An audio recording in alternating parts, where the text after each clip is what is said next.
യഥാർത്ഥത്തിൽ ശബരിമല വിഷയത്തിലെ സർക്കാരിന്റെ മുഴുവൻ കള്ളക്കളികളും ഓരോ മണിക്കൂർ കഴിയുമ്പോഴും പുറത്തു വന്നുകൊണ്ടിരിക്കുക.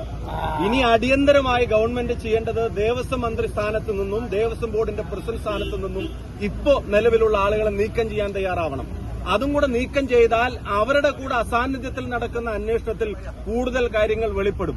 ഇപ്പൊ ഒരു കാര്യം, ഇതൊരു സർക്കാർ സ്പോൺസേഡ് തട്ടിപ്പാണ് എന്ന് വിശ്വസിക്കാൻ മാത്രം കാരണങ്ങൾ ഈ നാട്ടിലെ ജനങ്ങൾക്ക് കിട്ടിയിട്ടുണ്ട്. വലിയ വഞ്ചനയാണ് ശബരിമലയോടും അയ്യപ്പനോടും വിശ്വാസികളോടും ഈ ഗവൺമെന്റ് കാണിച്ചത്.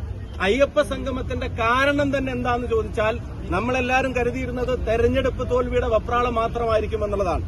പക്ഷെ തെരഞ്ഞെടുപ്പ് തോൽവിയുടെ വെപ്രാളം മാത്രമല്ല, ഇതിനെ മറച്ചു പിടിക്കാൻ, കാരണം അവർക്കറിയായിരുന്നു ഇത് പുറത്തു വരാൻ പോവുകയാണെന്നുള്ളത്. അപ്പൊ ഈ തട്ടിപ്പ് മറച്ചു വെക്കാൻ തോന്നിയ പ്രേമമാണ് പെട്ടെന്ന് അയ്യപ്പ സംഗമത്തിലേക്ക് നയിച്ചത്. പക്ഷെ അതുകൊണ്ട് മറച്ചു വെക്കാവുന്ന ഒരു തട്ടിപ്പല്ല ഉണ്ടായിട്ടുള്ളത്. കോടിക്കണക്കിന് രൂപയുടെ മുതലാണ്, അയ്യപ്പന്റെ സ്വത്താണ് ഇവിടെ മോഷ്ടിക്കപ്പെട്ടിട്ടുള്ളത്. അപ്പൊ അതിന് കൂട്ടുനിന്നത് ആരാണ്? ഇതിന്റെ തിരക്കഥയിലും സംവിധാനത്തിലും അഭിനയത്തിലും സർക്കാരിനും ദേവസ്വം ബോർഡിനും പങ്കുണ്ട്, ഒരു സംശയക്കാര്യത്തിന് വേണ്ട. ദേവസ്വം ബോർഡ് പ്രസിഡന്റിനെയും അതുപോലെ തന്നെ വകുപ്പ് മന്ത്രിയെയും ആ സ്ഥാനത്ത് നിന്ന് ആദ്യം നീക്കം ചെയ്യാൻ തയ്യാറാവണം. എന്നിട്ട് സ്വതന്ത്രമായ ഒരു അന്വേഷണം നടക്കണം, ഹൈക്കോടതിയുടെ മേൽനോട്ടത്തിൽ നടക്കണം.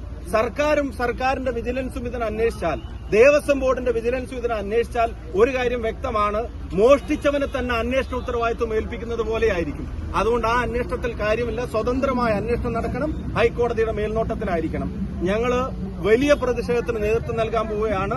പത്തനംതിട്ടയിൽ 9-ാം തീയതി KPCC ആഹ്വാനപ്രകാരം വലിയ സമരം, ബഹുമാന്യനായ KC വേണുഗോപാൽ MP ഉൾപ്പെടെ പങ്കെടുക്കുന്ന സമരം ഞങ്ങൾ സംഘടിപ്പിച്ചിട്ടുണ്ട്. അത് സംസ്ഥാന വ്യാപകമായി അതിനെ ഞങ്ങൾ വ്യാപിപ്പിക്കും. സമര പോരാട്ടങ്ങൾ ഞങ്ങൾ ഉണ്ടാകും. ഈ ചതി, ഈ വഞ്ചന ഗവൺമെന്റിന്റെ അറിവോടെ എന്ന് ഇപ്പൊ നമുക്ക് എല്ലാവർക്കും സംശയം തോന്നുന്ന തരത്തിൽ വെളിവാക്കപ്പെട്ടുകൊണ്ടിരിക്കുന്ന ഓരോ കാര്യങ്ങളും അതിന് മറുപടി പറയിക്കാനുള്ള പ്രതിഷേധം അടുത്ത ദിവസങ്ങൾ കേരളത്തിലുണ്ടാവും.